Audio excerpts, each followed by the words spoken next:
안녕하세요, 한주호입니다. 네, 오늘은 오랜만이에요. 오랜만에 방송을 켰어요. 켜서 일단 너무 반갑고요. 오늘 날씨도 제가 바람 부는 날 되게 좋아하거든요. 그래서 바람도 불고 그래서 오늘 뭐 딱히 할 일도 없고 그래서 방송을 해야겠다 싶어서 방송을 켰어요. 제가 항상 고민이 그거예요. 뭐 어떻게 하면은 구독자를 모을 수 있을까? 그게 늘 고민이거든요. 그래서 사람들이 좋아하는 거를 해야 된다는 생각을 늘 어떤 거를 해야 될까 늘 고민을 하는데, 그래서 오늘은 주제가 부동산을 할 거예요. 부동산에 대해서 지금 부동산 많이 떨어지고 있잖아요. 그래서 되게 경기가 안 좋긴 한데 이제 앞으로 부동산의 미래가 어떻게 될 것이냐, 그러니까 어디에 땅이 좋아질 것이냐, 이런 것들이 풍수나 명리학에 어떻게 나와 있느냐, 그래서 그런 거를 좀 알려드리면 여러분들한테 도움이 되지 않을까 싶어서 오늘은 부동산의 미래, 아니 부동산을 풍수 주역에서 말하는 부동산을 주제로 한번 영상을 찍어 보겠습니다. 일단 이 이야기를 하려면 중국의 역사 이야기를 해야 돼요. 그러니까 주역의 좀 근본을 얘기해야 되는데, 왜 이 이야기를 해야 되냐면 구궁도를 설명해야 되거든요. 근데 구궁도를 설명하려면 일단 과거 이야기를 해야 돼요. 예전에 하은주 시대에, 중국의 하은주 고대 시대에 보켓이라는 사람이 있었어요.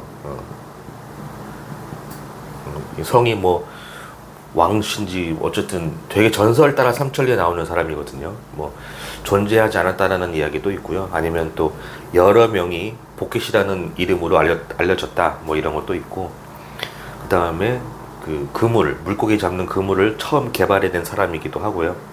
하도라고 하는 그림을 그리고, 이 다음에 중국의 이제 우왕이라는 분이 낙서라는 그림을 그렸어요.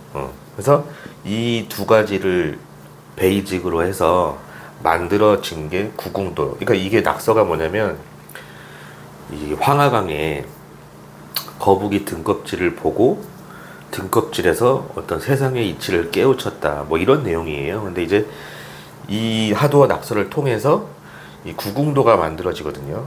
거북이 등껍질에 대한 어떤 자연의 원리일까요? 법칙을 만들어냈어요. 순환의 원리를 찾아냈다, 이렇게 보거든요. 그래서 그거를 좀 설명해 드리면,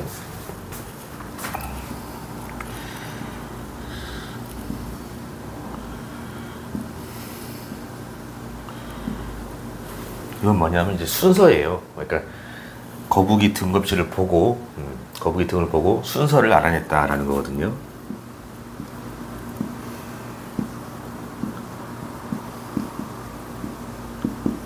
이렇게 되어 있다. 이게 숫자잖아요. 하나, 둘, 셋, 넷, 다섯, 여섯, 일곱, 여덟, 9가지의 숫자예요. 근데 이게 뭘 의미하냐?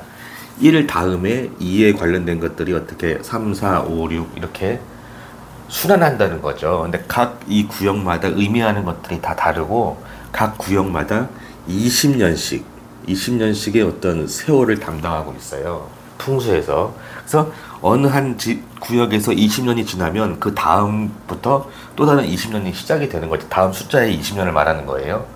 그래서 이게 총 합쳐보면은 180년이에요.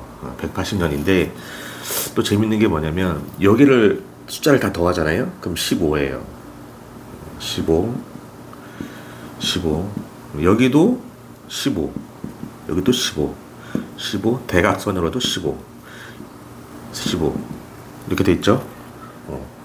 좀 재밌죠, 이런 거 보면. 아무튼 이런 걸 이제 발견을 한 거예요. 근데 이게, 그래서 어떤 걸 지금 말하고 싶은 거냐, 지금 아까 숫자 설명해 드린 대로 구운의 시대가 이제 열렸거든요.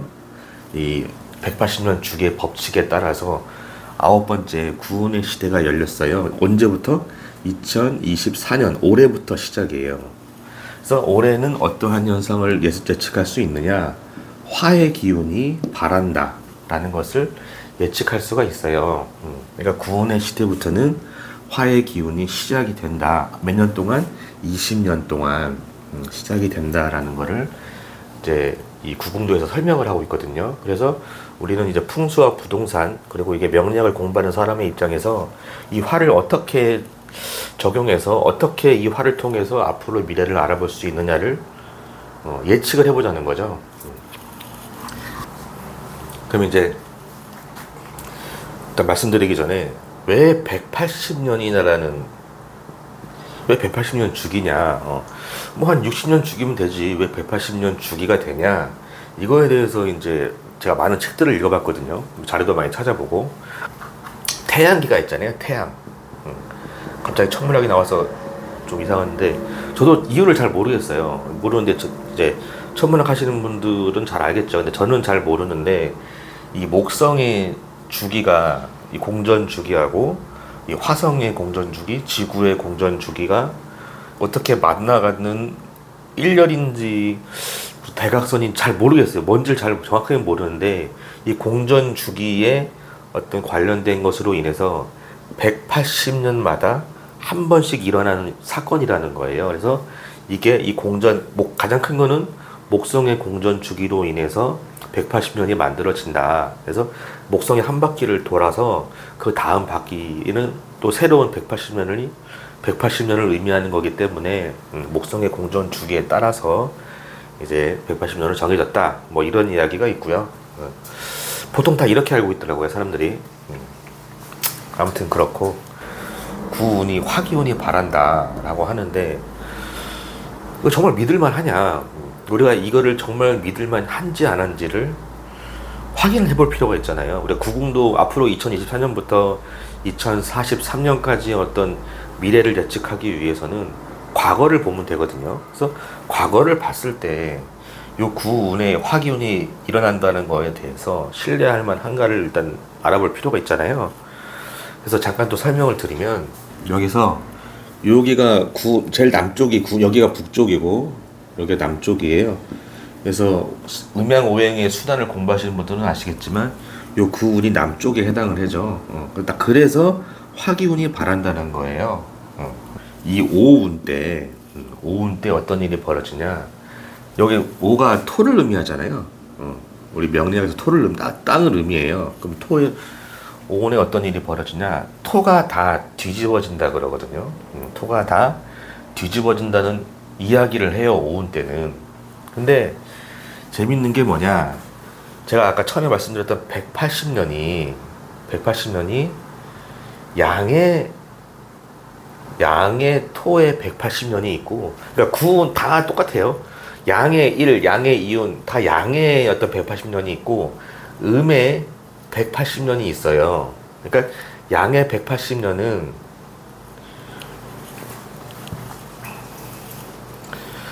이렇게 써야 되나?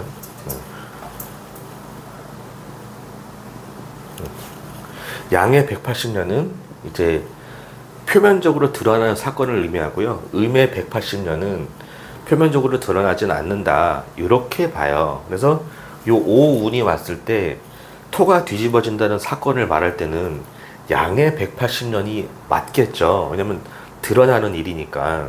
그래서 요 양의 180년을 계산을 해볼 수가 있어요.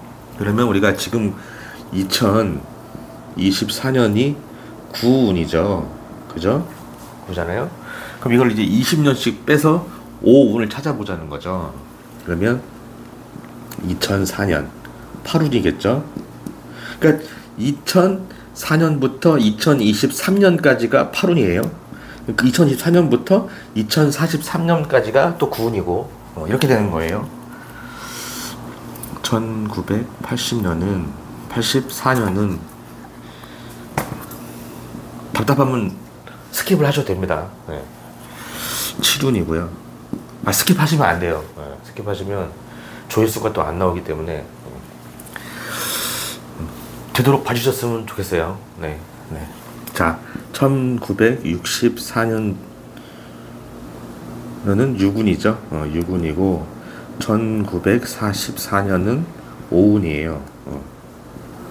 1944년부터 1963년까지가 5운의 시기죠. 그럼 이제 오운의 시기에 정말 토가 뒤집어졌냐? 잘 생각해 보시면 1950년 한국전쟁이죠. 6.25 전쟁. 이때 요 오운 때 일어난 사건이에요. 그죠? 그러면 또 과거를 한번 돌려보자. 1944년부터 360년을 빼보자. 왜냐면 양의 토를 만나야 되기 때문이에요. 180년을 두 번 빼야 되겠죠? 1944년부터 360년을 빼보면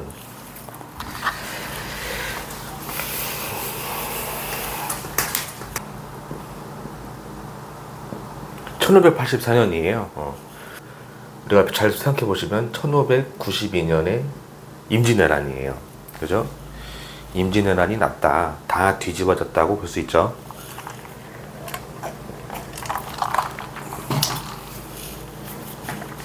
그러면 1584에서 또 360을 빼면 뭐냐? 1224년이에요. 1224년. 잘 보시면 1225년에 무슨 사건이 벌어졌냐? 그 몽골을 뭐 역사 공부하시는 분 잘 아시겠지만 저고여라고 있어요. 저고여. 몽골 사신 저고여가 이때 피살이 되고 나서 몽골이 쳐들어왔죠. 25년 사건 이후로. 그래서 완전히 뭐 그때 당시 황룡사도 다 소멸되고 소실되고, 그래서 완전히 토가 뒤집어졌다고 볼 수가 있어요. 고려시대 이제 몽골 침입을 받기 시작하면서 그게 1225년부터의 시작이니까. 그래서 이것도 맞죠. 그러면 또 1224년부터 또 360년을 뺀다. 그러면 864년이에요. 이때 무슨 일이 벌어졌냐? 제가 이거를 찾아보려고 그랬거든요, 자료를. 근데 자료가 잘 없어요. 자료가 잘 없는데 뭐라고 대략 나와 있냐면 그 후삼국 있잖아요, 후삼국. 통일신라 이후에 이 후삼국 애들이 자기 나라 세우기 전에 이 호족들이 막 반란을 일으킬 때가 있었대요. 대한민국 전부 다. 거덜이 나게 막 반란을 다 일으켰어요. 지방에서는 전부 다 반란이에요. 이제 후고구려, 후백제 이런 거 만들어지기 전 단계, 바로 직전 단계예요. 완전 토지가 황폐화됐다라고 보거든요. 근데 자료가 정확하지 않아서 제가 확실하게 말을 못 하는데, 정확한 거는 후삼국, 건국 900년쯤에 아마 건립이 됐을 거예요. 후고구려인지 후백제인지. 이 900년 전에 어떤 환란기죠. 그래서 이때도 토가 뒤집어졌다고 해도 맞는 말이긴 한데, 제가 자료를 봐도 정확하지 않기 때문에 확실히 말씀드릴 수는 없지만, 전한길 선생님이나 황현필 선생님이 한테 물어보고 싶지만, 네, 아무튼 그렇다 하더라고요. 네. 그래서 어떻게 보면은 늘 맞아왔어요. 오운에 다 토가 뒤집어졌다. 이게 결코 틀린 말은 아니다라고 볼 수 있죠. 그럼 이제 우리는 지금 우리가 살고 있는 시대가 중요하니까, 구운은 어떻게 되냐? 구운. 구운의 과거를 한번 계산해 보면 되겠죠. 2024년 올해부터 시작이니까 앞으로 20년이 어떻게 됐는지를 360년을 빼보면 되겠죠. 1664년부터 1683년까지예요. 이때예요. 이때 무슨 일이 벌어졌냐? 역사 공부하시는 분들은 알겠지만, 이 연도, 이 범주 내에 속하기 이전에 우리가 가장 이제 사극이나 이런 데서 보면은 가장 안타까운 세월들 있잖아요. 안타까운 세월. 그게 뭐냐? 소현세자. 인조한테 피살당한, 인조한테 피살인지 아닌지 정확하지 않지만, 인조한테 피살당한 올빼미인가요? 그 영화는 그건지 잘 모르겠어요. 그 이야기가 이거죠. 이 범주 직전은 아니고 한 몇십 년 전에 이분이 죽어서 돌아가셨어요. 그러니까 이게 무슨 말이냐? 청해 문물, 이 중국의 문화가 막 들어오기 했다는 거죠. 그러니까 이 소현사사 사건 이후에 물론 전반적으로 어떤 문물의 교류가 있다고 볼 수는 없지만, 이후에 문물의 교류가 활발하게 그래도 이루어졌다라고 보는 게 맞을 거예요. 또 역사 공부하시는 분 잘 아실 거예요. 왜 그러냐면 이때 대동법 현종 때거든요. 현종이 대동법을 이제 완전히 개방하면서 이 대동법으로 여러 가지 이제 교역이 오고 갔어요. 중국이랑 일본이랑. 그래서 교역이 오고 가면서 문화예술이 융성했다라고 해도 틀린 말은 아니거든요. 많은 물물들이 들어왔다 나갔죠. 그래서 물론 이제 이 구운에 대해서 무역에 관한 것들이 많이 일어날 것이다라고 말을 하시는 분도 있고요.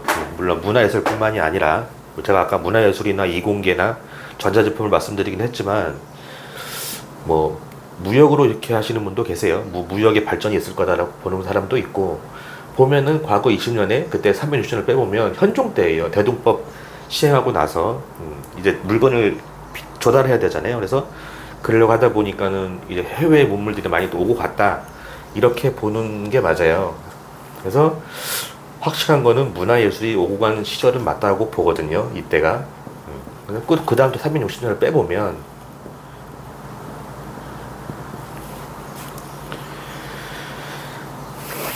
(1304년부터) (1323년까지요) 무슨 시기냐? 충렬왕 때예요.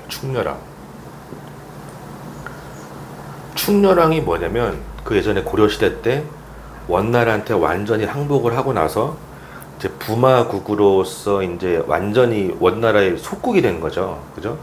속국이 되고 나서부터 왕 이름을 충자를 붙이기 시작했어요. 그러니까 그 이전에는 충자가 아니었어요. 그 전에 뭐였더라? 원종인가요? 명신희강 고 원종, 그 다음에 충렬왕이에요. 그래서 이때부터 몽고 이제 원나라로 교역이 많이 오고 갔다, 문화예술이 많이 오고 갔다고 보고 있어요. 그때가 이제 1304년, 충렬왕 거의 중엽이거든요. 그 말렵으로 가는. 그래서 이때에도 원나라에로부터 많은 문물이 많이 오고 갔다, 이렇게 보기 때문에 뭐 문화예술이 융성했다고도 보거든요. 그래서 이렇게 보면은 많이, 또 그 이전을 찾아보려고 하면 자료가 없어요. 이 900년, 1000년 쪽은 거의 자료가 정확하지가 않아요. 그래서 여기까지 보면은 확실한 거는 문화예술이 많이 오고 갔다는 건 확실히 알 수 있어요. 그죠? 그래서 여러분들이 이제 투자를 해야 된다. 어디에 투자해야 될지는 모르겠는데 앞으로 투자를 어떻게 해야 될까? 그러면 문화예술, 뭐 이공계 계열, 교육은 또 아마 예전은 의대가 많이 갔지만 아마 이제는 이공계, 그리고 전자제품들 있잖아요. 전자기기 이런 거에 투자를 많이 하시면 무역도 되겠죠. 무역에 관한 것들에 중국 무역이라고 할까요? 중국 나라하고 항상 과거에 늘 그래 왔으니까. 그래서 무역에 관한 투자를 하시면 많이 도움이 되시지 않을까. 제가 잘 몰라요. 저는 뭐 주식도 안 하고요. 주식에 대해서 잘 모르는데 그냥 이런 류의 투자를 하면 아마 도움이 될 거라고 생각을 하고요. 자, 그러면 이제 부동산을 한번 알아보자는 거예요. 부동산. 그러니까 우리가 이걸 보고 뭘 알 수 있냐? 아, 구궁도가 그렇게 신뢰할 수 없다고 할 수는 없다. 신뢰할 만하다. 구궁도의 어떤 180년의 주기가 그렇게 말이 안 되는 건 아니다라는 걸 알 수 있죠. 그럼 이제 이거를 부동산에서 한번 보자는 거예요. 부동산에서는 구궁도가 무슨 말을 하고 있느냐. 이 칠판이 작으니까 자꾸 지우게 돼요. 글씨를 작게 하면은 작다고 뭐라고 그러고, 그죠? 자, 이제 우리가 풍수 얘기를 하려면 좀 단편적인 걸 하나, 제가 화두를 한번 던져볼게요. 자, 이 선을 딱 그어가지고 여기가 토고 여기가 수예요. 딱 선을 그어서 위는 토고 아래는 수예요. 면적은 똑같다라고 치는 거죠. 1대1 면적이에요. 근데 여기서 좀 이렇게 우리가 상식적으로 한번 풍수를 보자는 거죠. 상식적으로 토의 기운이 강하다라면 어떻게 될까요? 토의 기운이 강하다. 상식적으로 본다. 토의 기운이 강하다라는 말을 한다. 그럼 어떤 모습을 하고 있냐면 여기가 수가 되고 여기가 토가 되겠죠. 그죠? 이렇게 하면은 아, 토의 기운이 강하다라는 걸 알 수가 있죠.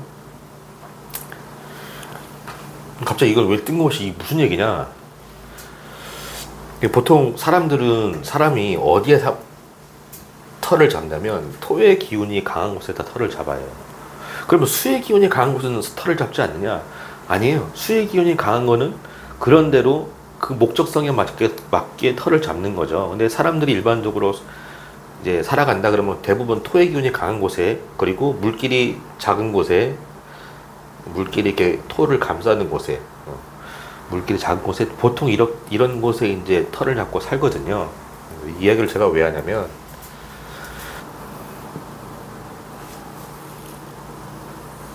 자,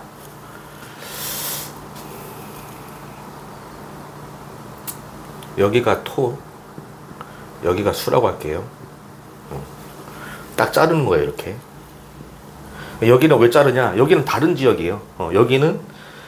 여기가 토, 여기가 수. 하나 예를 이렇게 들어보자는 거죠. 얘가 적절한지는 모르겠어요. 한쪽은 토가 작고 한쪽은 토가 크고 수가 작은 거예요. 그죠? 그럼 사람들이 보통 일반적으로 이런 데서 털을 잡고 살아요. 이런 데서. 그 왜? 토 기운이 강하다. 그리고 이 땅의 모습을 보면은 무엇을 알 수 있느냐? 그러니까 토 기운이 왜 강하냐? 요 면적 대비 토가 차지하는 게 많기 때문에 강하다라고도 볼 수 있지만, 사실 이 지형 자체는 보시면 산에서 이렇게 맥이 내려오거든요. 산이에요.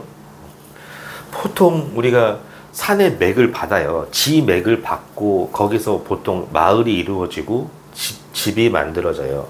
그러니까 우리가 터가 좋다라는 곳은 보통 일반적으로 뒤에 산을 끼고 있는 거예요. 왜냐하면 사람들은 불안함을, 이렇게 주변이 탁 트여 있는 곳들은 불안함을 느끼거든요. 그러기도 하고 바람의 영향도 크기 때문에 보통 배산 임수를 생각하시면 돼요. 뒤에 산을 끼고 집을 항상 그 앞에다 놓거든요. 왜냐면 뒤에 대한 어떤 안정성이 와요. 풍수에서는 하는 말이. 그래서 이렇게 산인을 뒤에 끼고 있으면 이 산의 맥을 따라서 이렇게 집을 지어요. 일반적인 걸 말하는 거예요. 집을 짓거나 이렇게 마을이 형성돼요. 보통 그렇습니다. 풍수뿐만이 아니라 어디 지방 도시를 가도 사람들이 사는 곳을 가보면 대부분 맥이 내리는 곳에 사람들이 마을을 짓고 살고 있어요. 그런데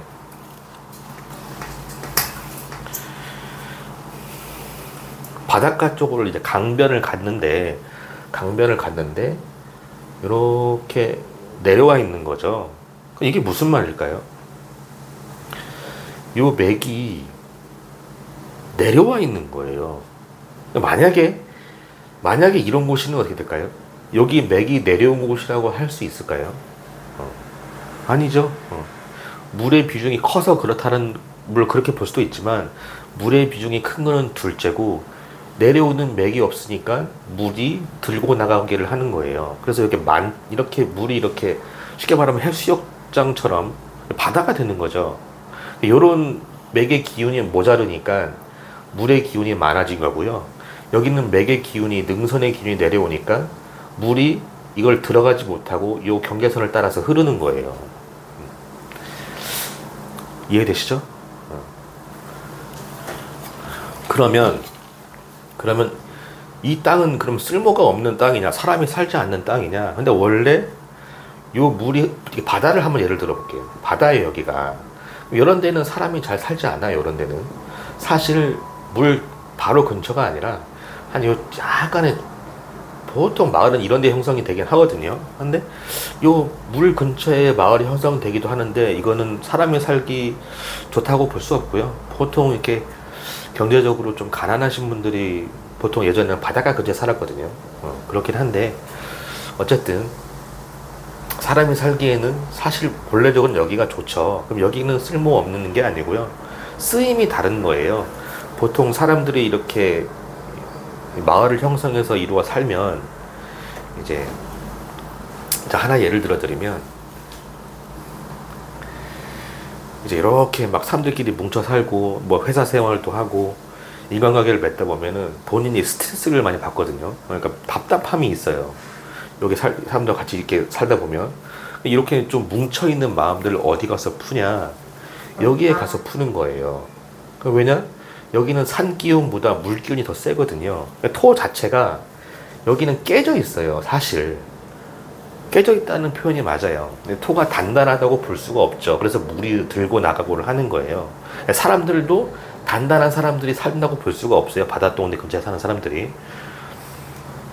어디까지나 뭐 제 의견은 아니고 보통 이제 토에 맞춰서 사람들의 성향이 나오거든요. 그래서 이 바닷동네 사는 사람들이 그렇게 단단하지가 못해요. 사람들 자체도. 그리고 좀 특징적인 게 뭐냐면 좀 멍해요. 여러분들은 이제 바다에 사시면 바다에 살면은 야 뷰도 좋고 뭐 너무 좋겠다 이렇게 생각할 수도 있지만 사실 바다에 오래 뭐 한두 번 가는 거 너무 좋아요. 여기 사회생활 하다가 가끔 이렇게 바다 뭐 경포대나 놀러 가서 사는 건 너무 좋은데 늘 이런데 뷰가 좋다고 살잖아요. 절대 좋지 않습니다. 사람이 정신이 멍해져요. 왜냐면 계속 풀어져 있거든요. 단단하게 여기 있다가 가끔씩 푸는 건 너무 좋은데 늘 풀어져 있으면 오히려 단단한 게 그리울 수가 있어요. 제주도 예전에 한창 외집분들이 내려와가지고 살 때가 있었거든요. 그때도 한두 달 살긴 너무 좋은데 그 이후에 오래 산다? 사실 너무 힘들다고 하시는 분들 너무 많았고요. 그리고 와서 정착하지 못하고 돌아가시는 분들 너무 많아요. 왜? 바다가 나빠서가 아니라 정신이 제대로 정신 차릴 수가 없어서 그런 거예요. 이렇게 말하면 또 바닷동네 사시는 분들 또 저한테 뭐 네가 알긴 뭘 알아 이렇게 하겠지만 저 바닷동네 출신이에요. 잘 알아요. 그래서 아무튼 토는 저마다 쓰임이 있는데 여기는 이제 관광지로 개발이 되죠. 관광지로 개발이 되고 여기는 이제 일반적으로 사람이 사는 여기 보면 물도 이렇게 얻어서 예전에 이제 농사 지을 때만 해도 물이 중요했으니까 뭐 지금은 중요하지 않다고 하지만 뭐 사람이 살기에는 가장 적절한 곳이 이런 곳이죠. 네, 이런 곳인데 가끔씩 가서 살기엔 너무 좋지만 가끔씩이 아니라 여기 이곳에 오랫동안 머무는 건 좋지가 못하다. 네. 자, 지금 구운이에요. 구운인데 그럼 기존에는 뭐였냐? 기존에는 팔운이었어요. 팔운. 2004년부터 2023년까지가 팔운이었단 말이죠. 이때는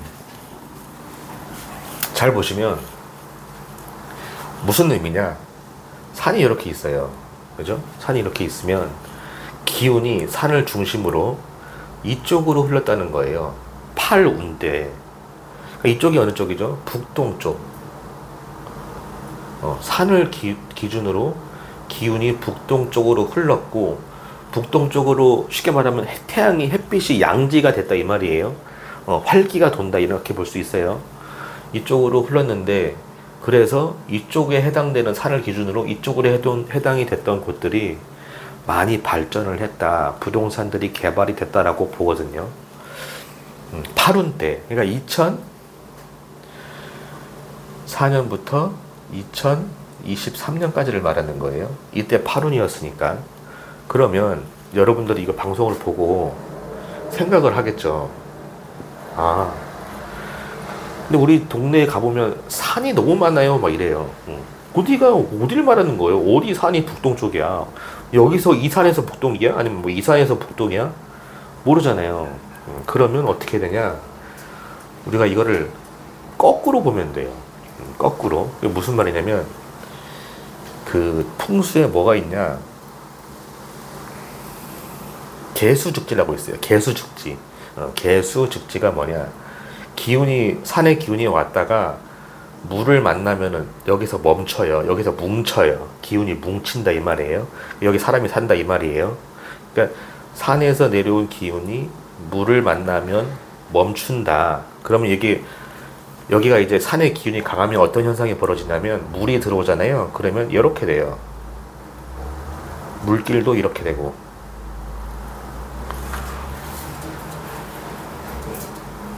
여기에 마을이 형성돼요. 왜 전제 조건은 뭐죠?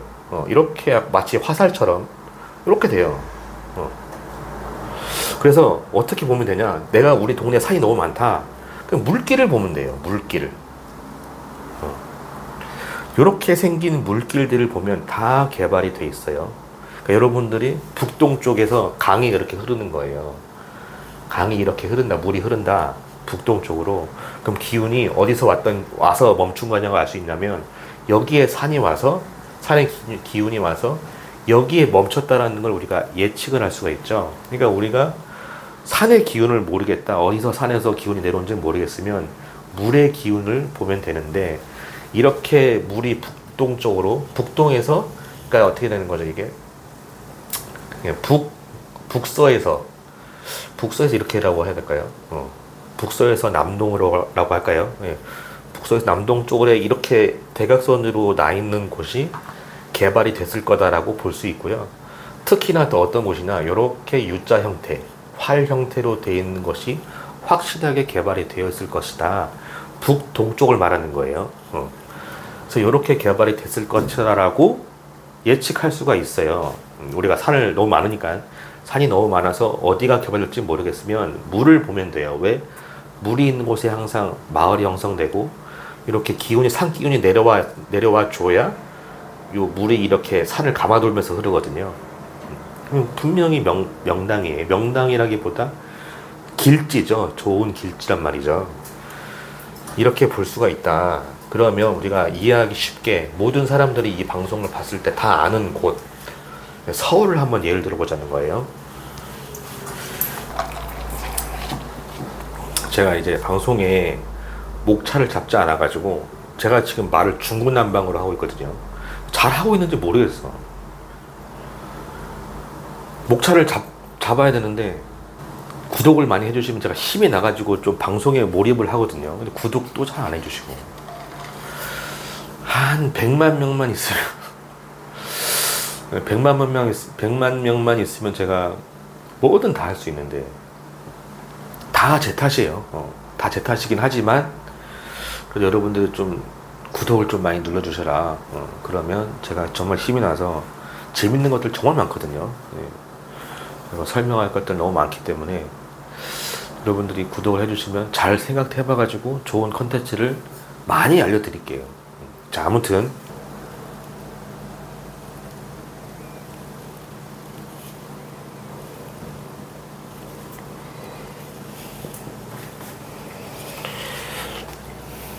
여기가 용산이에요. 여기 국회의사당이에요.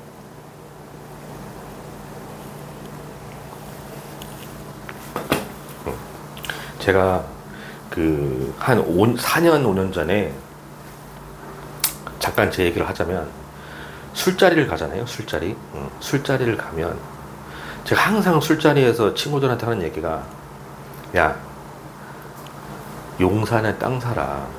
제가 늘 그랬어요.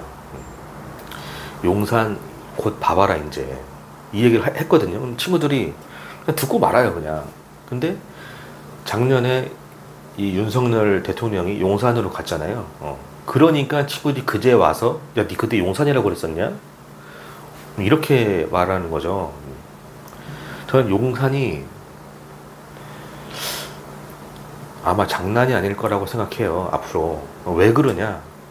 구운이라는 게 있잖아요, 여러분. 구운이 사실 아까 말씀했다시피 화기운이에요. 제가 뭐 이 구궁도에 대해서 여러분, 뭐 여기가 5이긴 하지만 여기를 뭐 7로 두고 8로 두고 이 순서대로 이렇게 하시는 방법들이 몇 가지 있어요.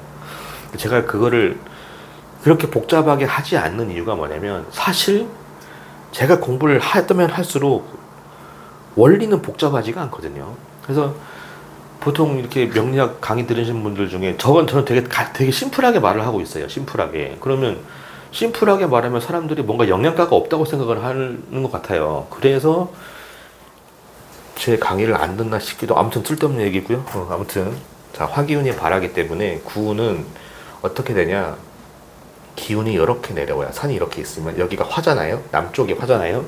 그래서 어떻게 될 거냐, 요 산을 기준으로 기운이 남쪽으로 내려오는 곳, 여기는 반드시 앞으로 20년 동안 융성하거든요. 무조건이에요. 그래서 제가 이거를 알고 나서 이 용산 이야기를 몇 번 했어요. 두고 봐라 용산. 되게 오래전부터 얘기했던 거거든요. 근데 이게 지금 올해 작년에 이 대통령이 들어오긴 들어왔잖아요. 그러면 우리가 이제 그건 두 번째고, 파룬 때를 한번 생각해 보자. 파룬 때. 파룬 때 지난 20년 동안 어떻게 했었냐면, 제가 아까 말씀드린 대로 이렇게 이런 대각선이 있죠. 기운이 어디로 간다? 북동으로 기운이 간다. 그럼 어디냐? 여기예요, 여기.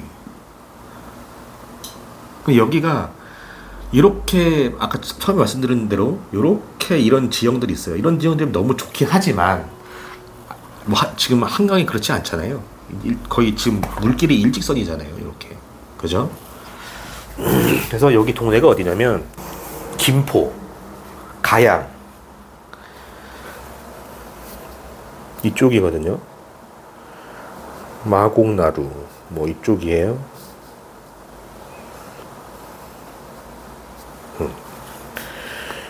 화곡 이러네요. 이쪽이 지난 20년 동안 개발이 됐다고 보는 거고, 그럼 또 여기는 어딜까요?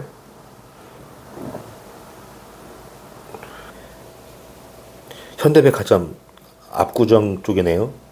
압구정, 그다음에 청담, 강남구청, 보건사 뭐 이쪽이네요. 청담역이 가장 이렇게 보면 청담역 쪽이 이렇게 휘어졌어요. 이렇게 이런 식이에요. 그죠? 청담, 봉은사 쪽에 압구정 로데오 이쪽이 지난 20년 동안 이제 발했다라고 보는 거예요. 또 이쪽은 어딜까요? 이쪽 하남이에요. 하남. 하남 쪽이다 이렇게 볼 수, 지난 20년 동안 작년까지 이쪽이 너무 좋았다라고 보는 거예요. 이렇게 한강을 기점으로 보자는 거예요. 그러면 앞으로 20년은 어디냐? 무조건 용산입니다. 이건 완전 정확하게 U자형이죠. 또 여기도 있죠. 여기 위에, 요 위에 동네. 여기가 어디냐? 광진이에요. 광진, 건대 그쪽이네요. 서울대 어린이 대공원 이쪽 근처에요. 성수역.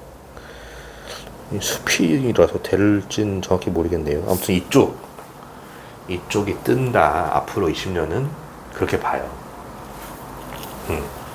한강을 두고 말하는 거예요. 뭐 부산, 광주, 대전 다 물길 따라 찾아보면 반드시 다 있겠죠. 서울만 해당되는 게 아니라 물길을 따라서 봤을 때 물이 요 남쪽으로, 이 기운이 남쪽으로 흐르잖아요. 그러면 물이 어떻게 생겨버리게 되냐면 이렇게 생기게 돼요. 물길이. 왜 이렇게 생기냐? 산의 기운이, 맥의 기운이 강하게 내려오기 때문에 물은 반드시 요 맥 기운을 따라서 흐르게 되어 있거든요. 그래서 어디 산인지 모르겠으면 물길을 보시는데 요렇게 물길이 타고 흘러가는 곳이 맥의 기운도 강하고 물의 기운도 같이 있다라고 보여져서 이쪽에 있는 부동산을 매입하는 게 좋다라고 보여져요. 그리고 보통 이 부동산에서 명리학을 부동산에 적용하는 경우가 굉장히 많아요. 여러분들은 아마 이게 잘 대중적이지 않아서 잘 모르시겠지만, 내가 사주팔자에 언제 부동산을 매매를 하고 언제 부동산을 팔아야 할지가 나와 있거든요. 다 나와 있다기보다 용신에 관련된 기운이 있거나 본인의 사주에 좋은 운이 들어올 때가 있어요. 그러면 그때 매입을 하고, 그리고 다시 다음에 좋은 기운이 들어온 해에 그때 다시 팔아버리는 거죠. 근데 이제 중간에 예를 들어서 지지에 합이 있거나, 물론 이제 그거는 나중에 설명을 하겠지만, 이렇게 합이 많아지거나 이러면 반드시 폐해가 일어나요. 그래서 그때는 부동산 중간에 매입도 하지 않고 있다가 이렇게 딱 그 텀이 있거든요. 좋은 텀이 있어요. 사주에. 그때 매입을 해가지고 부동산 매매로 활용하는 경우가 많아요. 이 사주 명리학을. 그건 이 사주 명리학으로 이용하고, 이거는 어느 땅을 사야 될까라고 봤을 때 앞으로 구운 2024년부터 2043년까지는 남쪽으로 기운이 내려가기 때문에 남쪽 중에서도 특히나 이렇게 U자형을 이루고 있는 지역이 있어요. 이쪽에 부동산을 매입하는 게 굉장히 도움이 될 거다. 이렇게 보여져요. 그래서 제가 이 이야기를 왜 하냐면,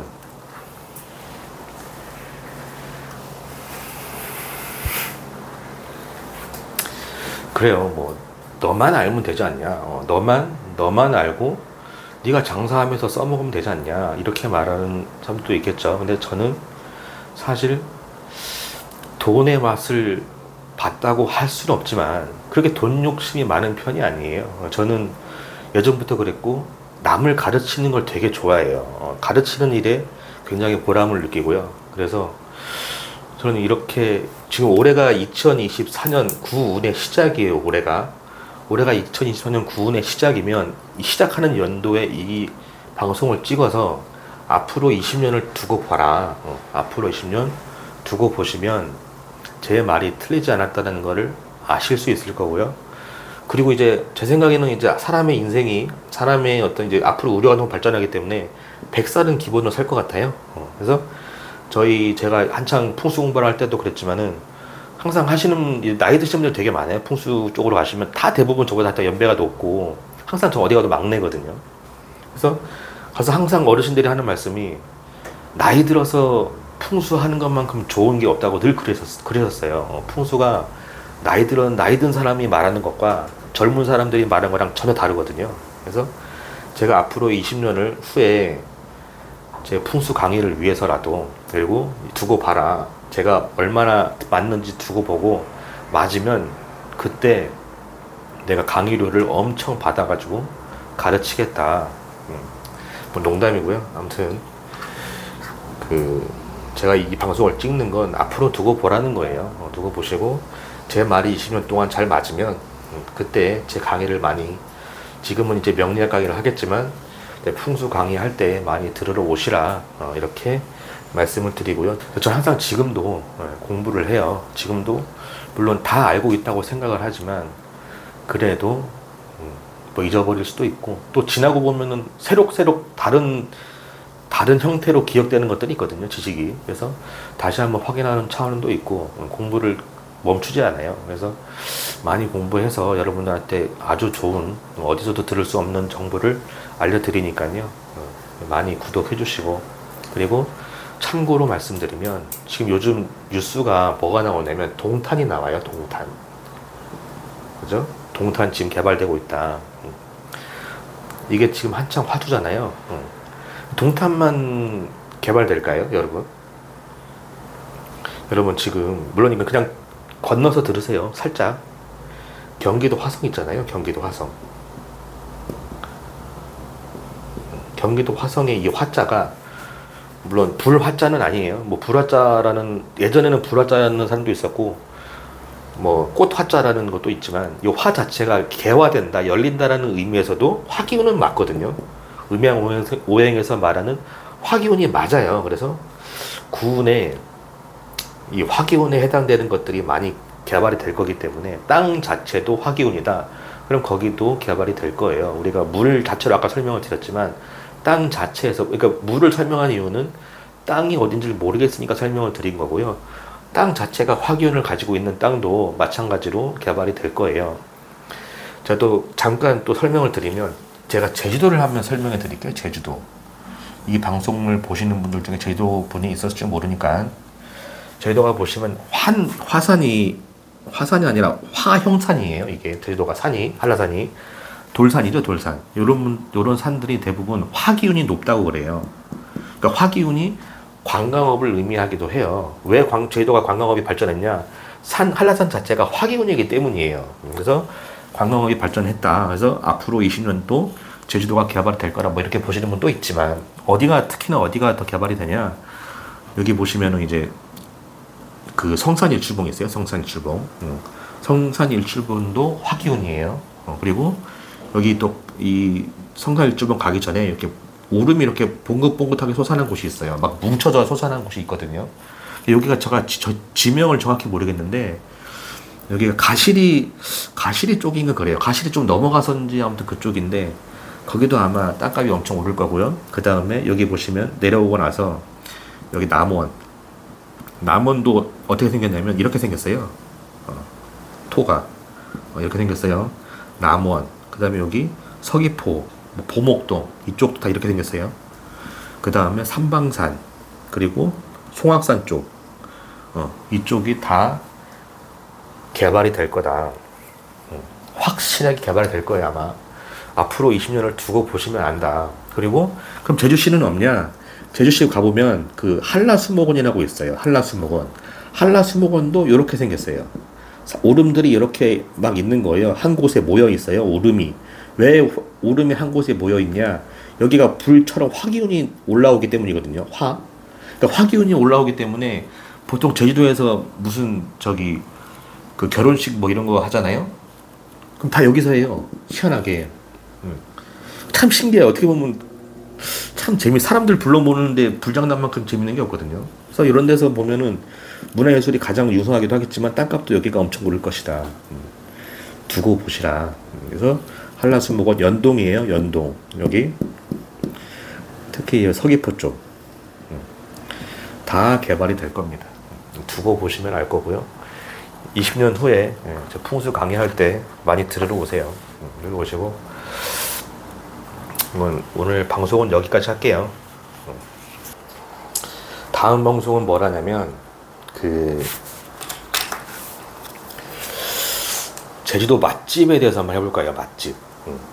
여러분들이